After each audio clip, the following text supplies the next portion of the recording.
wabarakatuh. Alhamdulillahirabbil alamin wassalatu wassalamu ala asyrafil anbiya'i wal mursalin wa ala alihi wa sahbihi ajma'in. Puji syukur kepada Allah Subhanahu wa taala, salawat dan salam kepada baginda Nabi Muhammad sallallahu alaihi wasallam serta seluruh sahabat keluarga sekalian. Alhamdulillah, malam ini bersyukur kita kepada Allah masih diberi kesempatan menyambut bulan tahun baru Hijriah malam 1 Muharram. Muharram terdiri dari 4 buah huruf dalam dimensi para ulama fikih. Yang pertama Mim, yang kedua Ha, yang ketiga Ra, yang keempat B. Mim bermakna mujahadatun nafs, memerangi hawa nafsu. Firman Allah dalam Al-Quran surah Al-Ankabut ayat 6, Bismillahirrahmanirrahim.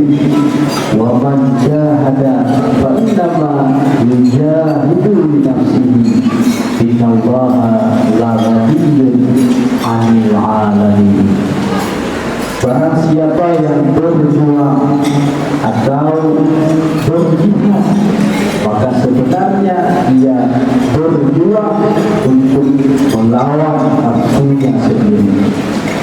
Nafsu adalah hijab penghalang yang paling besar menjadi dinding antara kita dengan Allah. Itulah nafsu. Kadang-kadang yang menghambat kita dalam berbuat ibadah bukanlah syaitan, tetapi nafsu diri. Ketika ibadah, tantangannya adalah nafsu yang mengatakan lelah, aku lelah, alah hebat, haidaya alah abang tidur awal, alah hebat. Itulah kadang-kadang tantangannya bukan syaitan, tetapi ialah nafsu diri yang mengatakan lelah dalam ibadah dan sebagainya. Sehingga dalam sebuah syair Arab dikatakan wa nafsu taqtum min syafa'ala kullu radha wa in taqtum yaqabu. Nafsu itu bagaikan anak kecil yang jika engkau berturut maka ia terus akan menyusu hingga besar. Maka apabila engkau satu dia akan berhenti. Itulah nafsu. Maka momen bulan Muharram merupakan kesempatan memperbaiki diri dan jihad melawan hawa nafsu. Salah satu jihad melawan hawa nafsu itulah dengan memperbanyak zikir, mengulang-ulang zikir. Kemudian dalam dimensi para ulama fikih, Muharram huruf yang kedua ialah Ha. Berhormat, menjaga kehormatan, diri dengan berbuat taat dan menjauhi maksiat. Karena Muharram ialah bulan di antara 4 bulan Huruf, yang mana ibadah di bulan ini ditingkatkan pahala beribadahnya. Kemudian Ra, yang ketiga Ra, ridha. Kesempatan dalam bulan Muharram ialah kesempatan untuk menggapai ridha dan kasih sayangnya Allah, yaitu dengan berhijrah, mengubah diri menjadi ke arah yang lebih baik. Hijrah yang dimaksud bagaimana? Itulah ada jasmani atau hijrah lahir, hijrah fisik. Itulah hijrah yang pertama, meninggalkan kebiasaan-kebiasaan yang buruk menuju kepada kebiasaan yang lebih baik, menuju kepada yang lebih baik. Sebagai salah satu contoh bahawa mengubah gaya hidup untuk tidak banyak menghabiskan waktu duduk di tempat yang tidak bermanfaat secara sia-sia.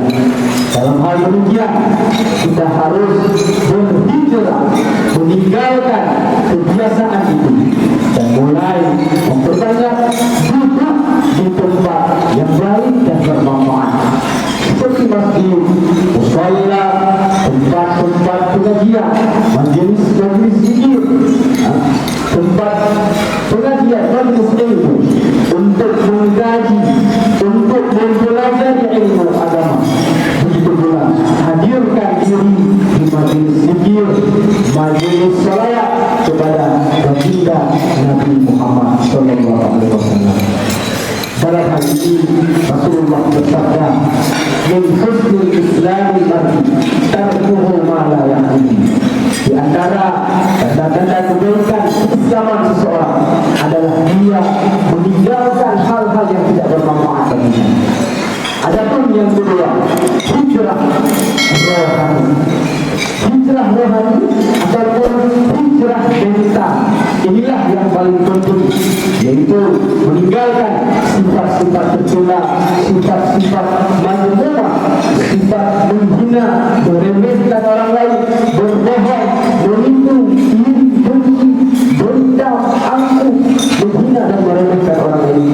Ini semua harus kita tinggalkan dan berhijrah menuju kepada sifat yang mahmudah yang diridhai oleh Allah. Jujur, amanah, lemah lembut, saling berkasih sayang, dermawan dan saling menghormati. Yang terakhir adalah ni mahabbatullah, mencintai Allah. Qul in kuntum tuhibbuna Allah fattabi'uni yuhibbukumullah. Katakanlah, apabila kamu benar-benar cinta pada Allah, maka ikutilah aku, kata Nabi Muhammad, maka Allah akan mencintai kamu. Maka jalan untuk cinta pada Allah adalah mencintai dan ikut apa yang diperintahkan oleh baginda Nabi. Demikianlah beberapa penjelasan singkat tentang bulan Muharram, dan puncak bulan Muharram adalah pada malam ke-10, yaitu hari Ashura. Semoga ada manfaatnya. Amin amin ya rabbal alamin. Assalamualaikum warahmatullahi wabarakatuh.